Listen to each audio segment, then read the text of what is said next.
మందిరంలో ఏ మీటింగు పోగొట్టుకోదు. ముఖ్యంగా మందిరంలో పాటలు అసలే పోగొట్టుకోదు. చాలామంది దరిద్రులు పాటలు అయిపోయినాక వస్తారు, దరిద్రులు వాళ్ళు. పోనీ 1 వారం అన్నా క్షమిస్తాడు, 2 వారాలు క్షమిస్తాడు, సంవత్సరానికి 53 వారాలు. 53 వారాలు నువ్వు ఒక పాటకు రావే, నువ్వు దరిద్రుడువా కాదా? దేవుణ్ణి ఆరాధించేందుకు నీకు తీరిక లేదు, సమయానికి వచ్చేందుకు నీకేం లేదు, తీరిక లేదు. నువ్వు దరిద్రుడవు, నువ్వు గర్విష్ఠుడివి, నువ్వు గర్వపోతువు, నువ్వు గర్విష్ఠుడు. నెబుకద్నెజరు కంటే గర్విష్ఠుడు నువ్వు.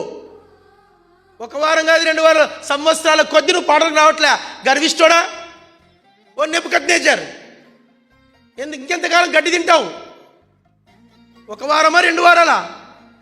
కారణాలు చెప్పొద్దు.